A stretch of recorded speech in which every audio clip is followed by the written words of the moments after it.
L'Église du Christ, ministère de la Réconciliation, présente le ministre des dieux, l'apôtre Dieudonné Kayembe, dans une série d'émissions intitulée « Connaître Dieu ». Internautes et téléspectateurs bien-aimés, nous vous disons bonjour. Aujourd'hui, nous sommes à notre 19e numéro de l'émission que vous aimez bien, que vous adorez, l'émission Connaître Dieu. Mais aujourd'hui, l'émission Connaître Dieu vous réserve une très belle surprise. Parler autour d'un thème très intéressant. Nous prenons ce thème dans le livre d'Apocalypse, au 21e chapitre, nous prenons le 17e verset.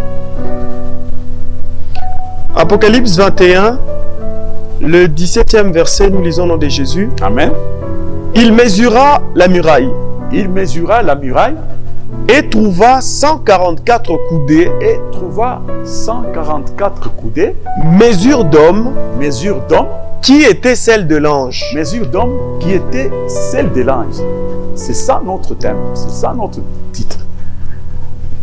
Mesure d'homme qui était celle de l'ange. C'est-à-dire, si nous comprenons bien notre thème, c'est-à-dire que c'est une mesure d'homme, mais qui était d'abord celle de l'ange. Donc, en fait, c'est l'ange qui a été mesuré en premier, et à son tour, l'ange a transmis ces mesures-là à l'homme.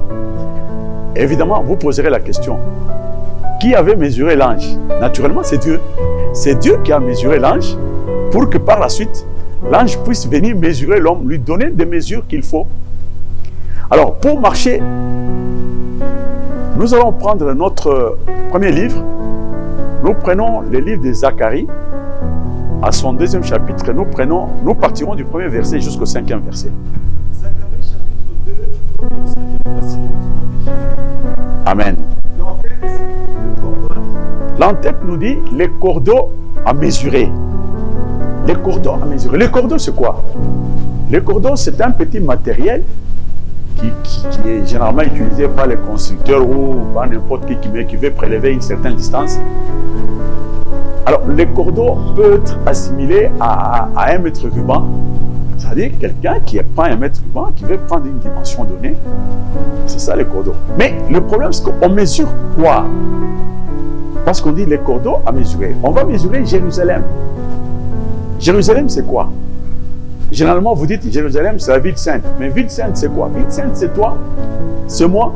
Ville sainte, c'est quelqu'un qu'on peut appeler une nouvelle créature. C'est-à-dire quelqu'un qui a marché avec la parole de Dieu, qui l'a assimilée, qui est affermi et qui commence à la vivre. Vivre la parole de Dieu, c'est-à-dire vivre Dieu, exprimer Dieu dans sa vie. C'est ça, la ville sainte. Nous ne pouvons pas rester au niveau théorique. La ville sainte, c'est toi. La ville sainte, c'est un homme, c'est quelqu'un, mais quelqu'un qui a l'image de Dieu. L'apôtre Luc nous dit que les enfants de ce siècle sont plus prudents à l'égard de leurs semblables que ne le sont les enfants de la lumière. Bien-aimé, quand tu es devant quelqu'un, un païen, tu lui racontes une histoire, le païen reste éveillé, il est vif, il écoute très bien, il veut analyser pour comprendre de quel côté se trouve son intérêt.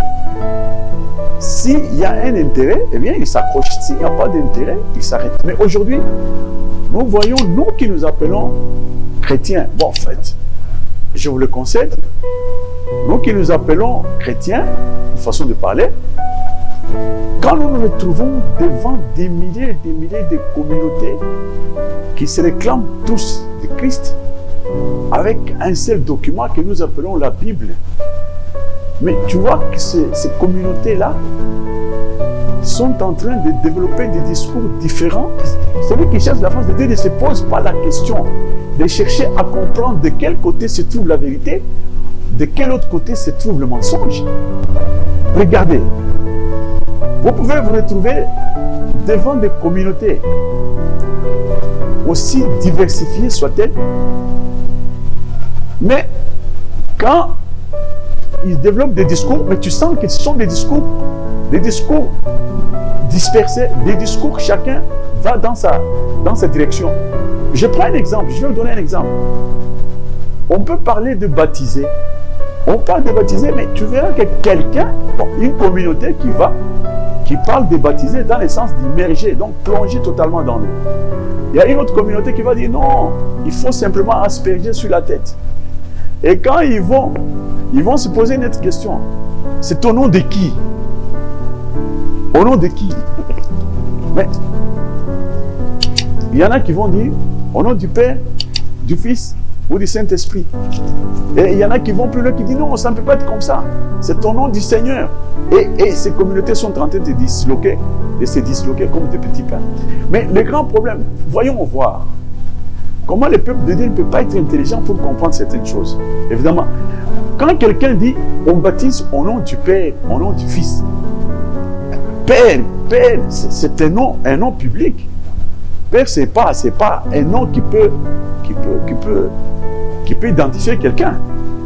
Père, si nous prenons le mot Père, le Père signifie quoi? C'est-à-dire que c'est un individu mâle qui a accepté un rôle, d'assurer un rôle, une certaine responsabilité parentale dans la vie d'un enfant. C'est comme ça que nous devons comprendre le mot Père.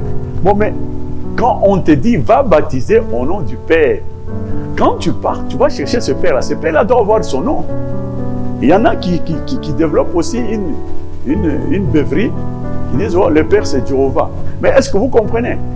Jésus-Christ est descendu sur terre ici pour prendre 3 ans à expliquer aux gens, parce que quand il prie, il dit Père, je leur ai appris ton nom dans Jean 17. Quand il dit Père, je leur ai appris ton nom. Donc il a pris 3 ans pour leur apprendre le nom de Jéhovah. Il faut quand même réfléchir. Alors vous comprenez que quand on dit on baptise au nom du Père, on baptise au nom du Fils. Donc le Père a un nom, le Fils a un nom. Comme toi on peut t'appeler Père par les enfants que tu as.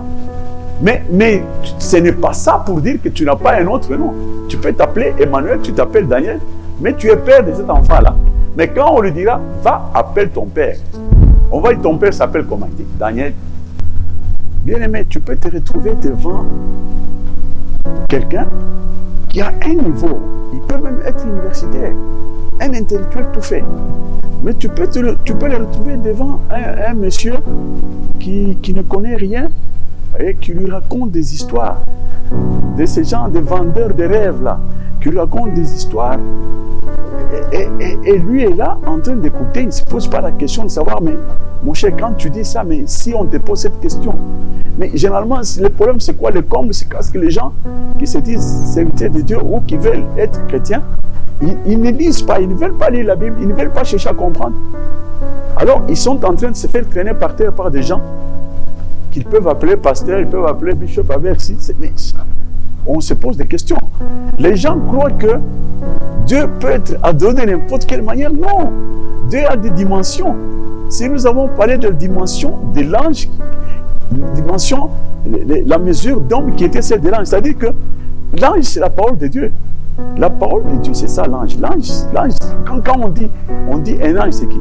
Un ange, c'est un envoyé. Un envoyé, ça peut être quelqu'un qui incarne cette connaissance, qui incarne la vérité et qui vient vers toi. Ou carrément, on peut prendre l'ange comme la parole de Dieu. Alors, l'ange a une dimension. À cette dimension qu'il va transmettre à l'homme. On n'adore pas Dieu de n'importe quelle manière, non. Comme les gens ont l'habitude de dire, ils disent en Swahili, ou généralement, comme les gens aiment le dire, ils disent, tout chemin mène à Rome. Non, chez Dieu, ce n'est pas comme ça. Tout chemin ne mène pas. Toutes les communautés là ne peuvent pas mener à Dieu. C'est ça le problème. Ne vous leurrez pas. Prenez, quand vous lisez votre Bible, prenez l'histoire de Sodome et Gomorrhe. Il y en a combien qui se sont sauvés? Prenez les déluges. Il y en a eu combien qui se sont sauvés? Prenez Jéricho. Il y en a eu combien? Alors c'est ça, ça veut vous donner l'image. Ça vous donne l'image de ce que c'est qu'un salut. Vous pouvez être des milliers, vous pensez que Dieu va... Non. L'ange a des mesures. Il faut incarner ces mesures-là. Je m'étonne, parce que j'ai parlé de Rome. Tout chemin ne mène pas. Parce que j'ai parlé de Rome, je me suis rappelé quelque chose. Prenez un exemple. prenez, je prends par exemple le cardinal. Le cardinal Ambongo qui est l'autorité morale de l'Église catholique au Congo, je pense. Alors, cet ecclésiastique n'arrive pas à expliquer, à comprendre que Jacob n'avait pas volé la bénédiction. Parce que, qui dit voler, c'est-à-dire qui est allé à l'encontre de la volonté de Dieu. Or, il en était disposé ainsi dès le commencement. Parce que Dieu a dit, j'ai aimé Jacob et j'ai haï Ésaü avant que les enfants ne naissent. Alors vous comprenez que c'est ça la position de Dieu. Et vous prenez Rebecca. Rebecca a cadré son mari.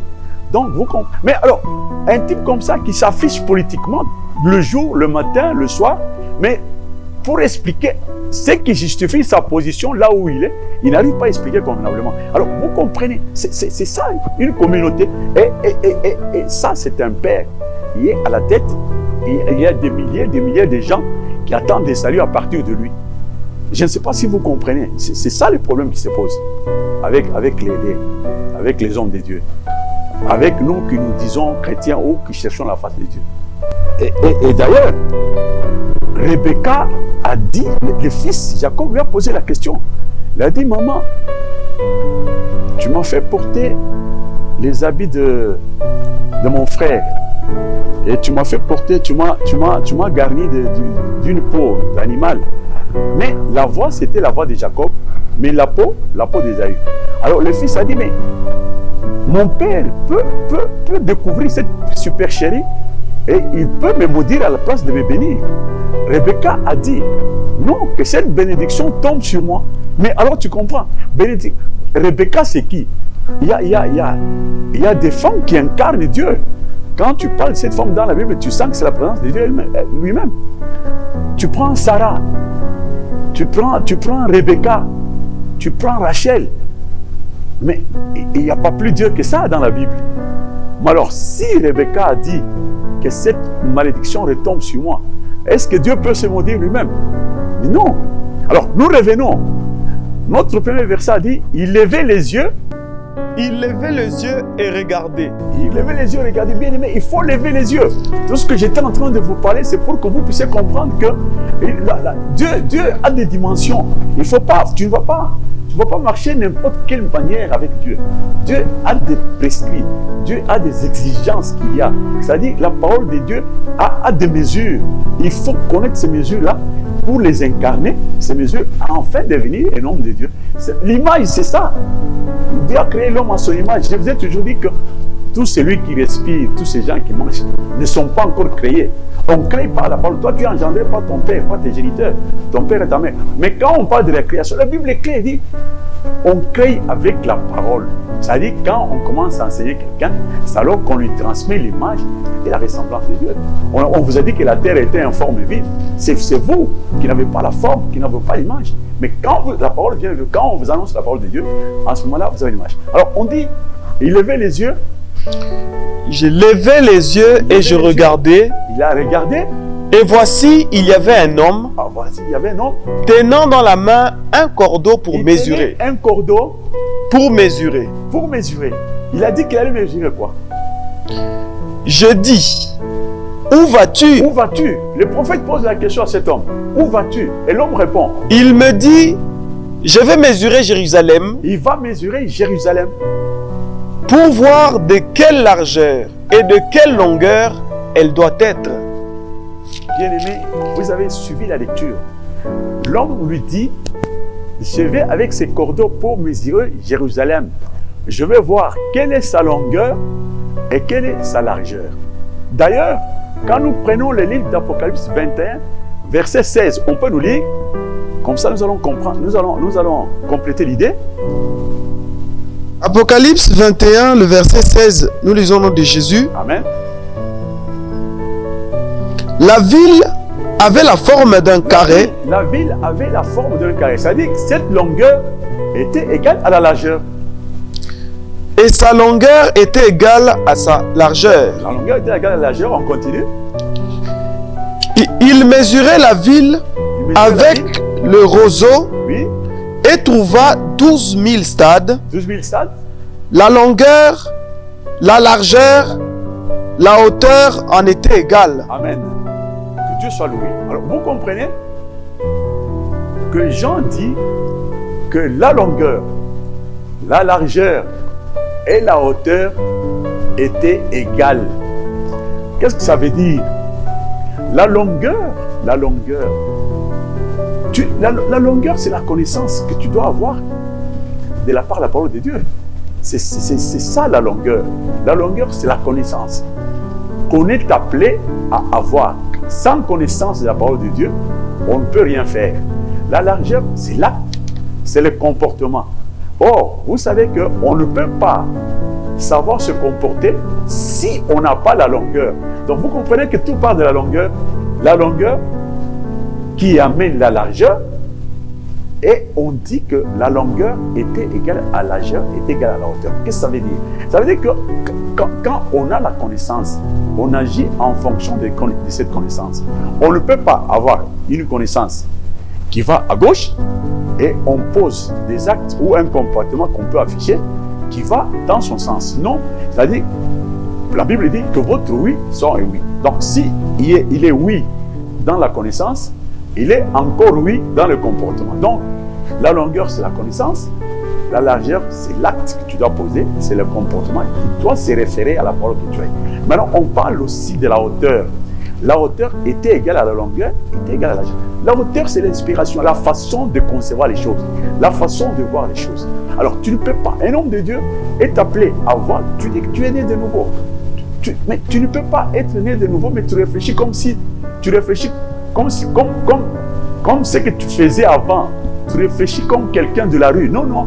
Tu as une particularité, même dans la façon de réfléchir, dans la façon de te comporter, dans la façon de marcher. C'est ça les dimensions de la parole de Dieu. Donc, tu pars de la connaissance, tu arrives à la largeur, tu arrives à la hauteur.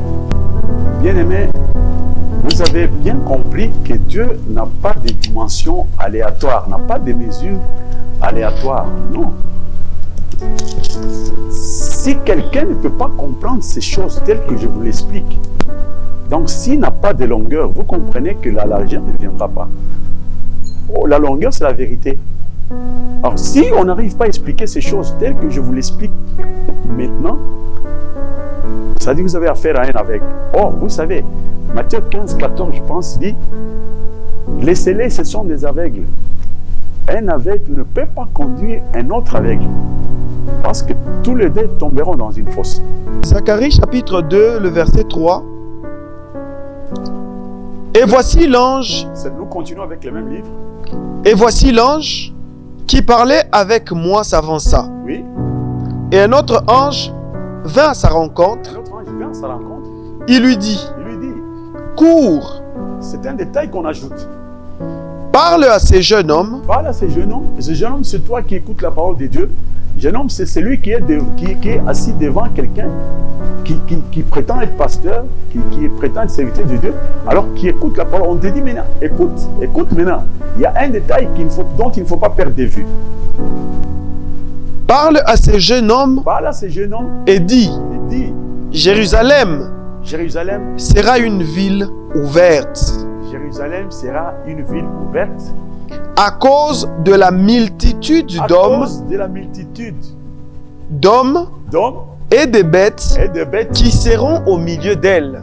À cause de la multitude d'hommes et de bêtes qui seront au milieu d'elle. Bien-aimés, je vous ai dit que Jérusalem, c'est ce que nous appelons une nouvelle créature. Une nouvelle créature, c'est toi, c'est moi, c'est à ça que nous aspirons. Une nouvelle créature, c'est quelqu'un qui a une miséricorde, qui accorde une miséricorde à tout le monde. C'est-à-dire quelqu'un qui a d'abord un sens très élevé du pardon et quelqu'un qui présente une qualité de vie, une vie remarquable dans la société, telle que tout le monde peut l'adopter. Donc quand on regarde, quand tu parles, quand tu ouvres ta bouche, quand tu réagis, on se dit que voilà, certainement, celui-ci, c'est un homme de Dieu. Quand les gens te regardent, ils disent que tu es Christ. La Bible dit que vous serez mes témoins. C'est-à-dire que vous êtes des Christ sur la terre. Vous êtes l'image de ce Christ-là. Quand on regarde, on dit non, mais c'est ça Dieu. Regardez le Christ lui-même sur la croix. Il était sur la croix. Il y a des soldats qui sont venus avec une lance. Il lui a perforé le côté. Et qu'est-ce qu'il y a eu? Il y a eu du sang et de l'eau. L'eau, c'est quoi? L'eau, ce sont les Écritures. C'est cette parole que tu as. C'est ça l'eau. Et puis maintenant, le sang, c'est quoi? C'est la vie que tu dois dégager de cette eau. C'est-à-dire que tu ne vas pas dire à quelqu'un, tu es devant une circonstance, tu vas dire non, je connais les Écritures, chapitre, verset comme ça. Non. Tu ne vas pas débobiner les versets. Toi, tu as l'eau avec toi. Mais maintenant, quand tu es face à une circonstance, tu te réfères à cette eau et tu donnes la vie. Donc, c'est-à-dire, tu as l'eau et tu as le sang et tu donnes la vie. D'ailleurs, quand tu prenez les livres de 1 Jean chapitre 5, verset 6e, je crois. On dit, c'est Jésus-Christ qui est venu avec de l'eau et du sang. Pas seulement avec de l'eau. Donc, tu ne peux pas débiter des versets. Tu te dis, tu connais la parole de Dieu, mais ce n'est pas tout, c'est pas ça l'objectif. On connaît la parole de Dieu pour la vivre.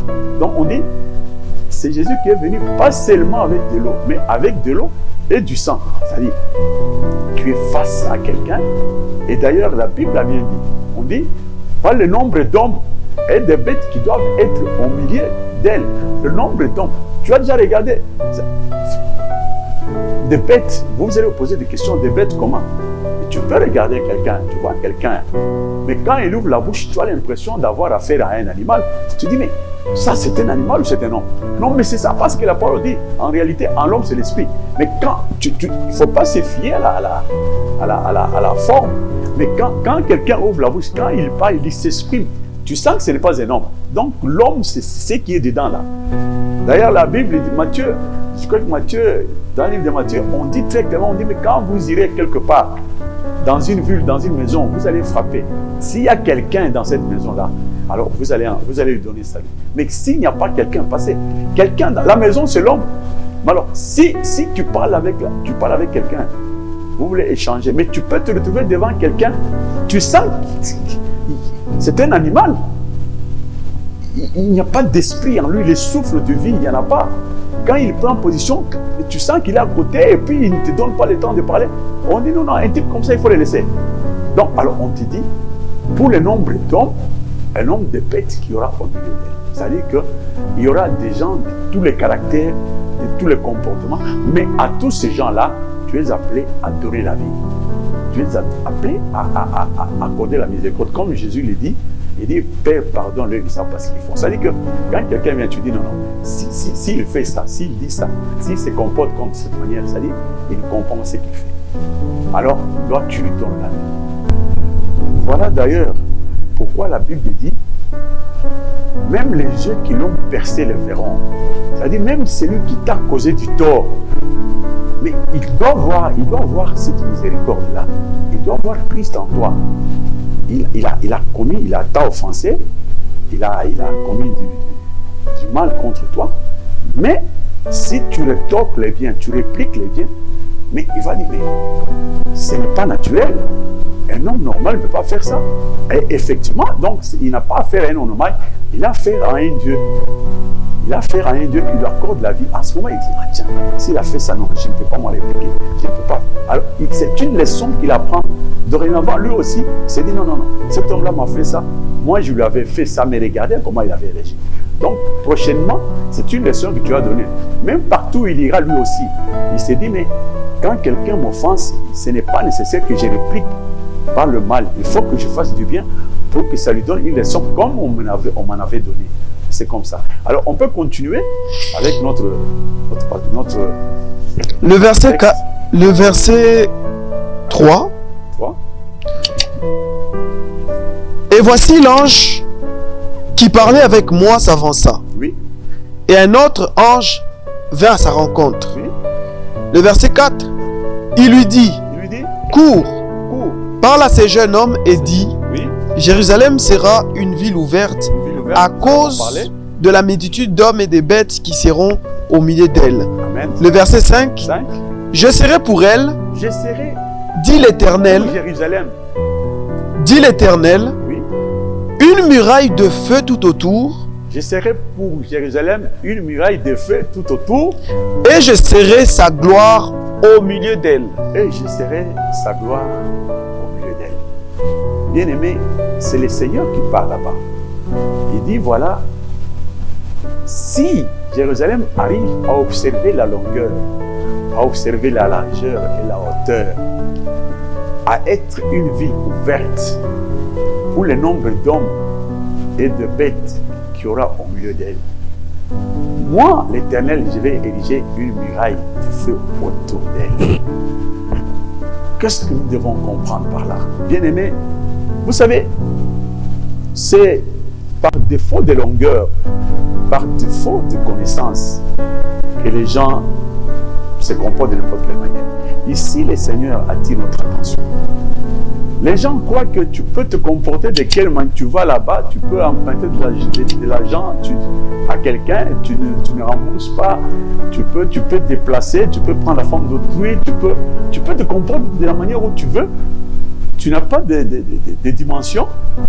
Mais quand tu es devant une difficulté, excusez,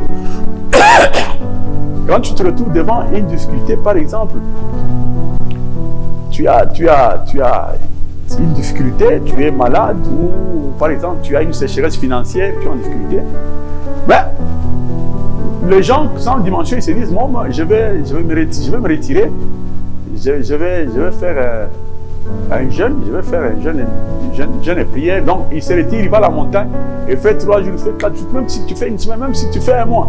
Mais ce n'est pas ça la prière. La véritable prière, c'est le comportement que tu affiches. Vous avez compris comment le Seigneur dit. Il dit le fait d'observer les mesures. Parce que quand tu as la longueur, c'est que tu as la largeur.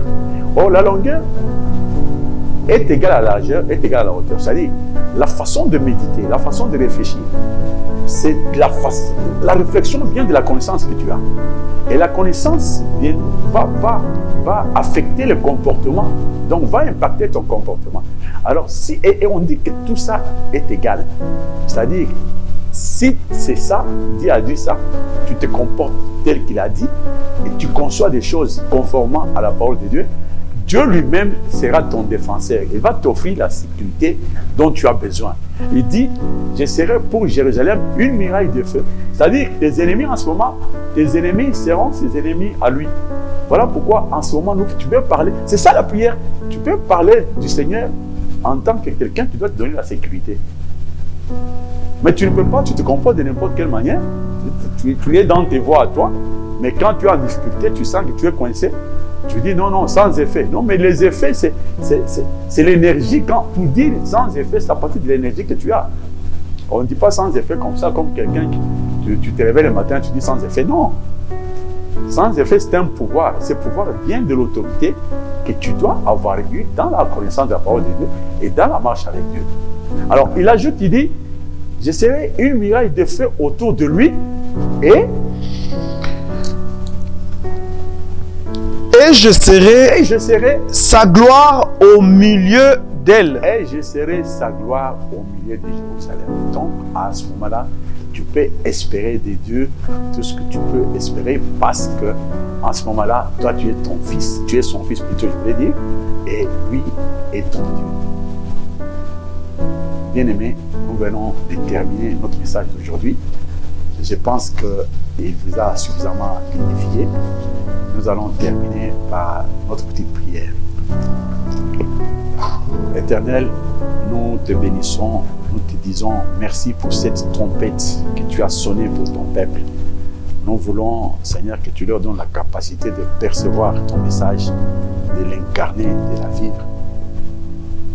C'est ce que tu as demandé dans ta parole. Nous avons ainsi prié au nom puissant de Jésus. Nous disons Amen. Amen.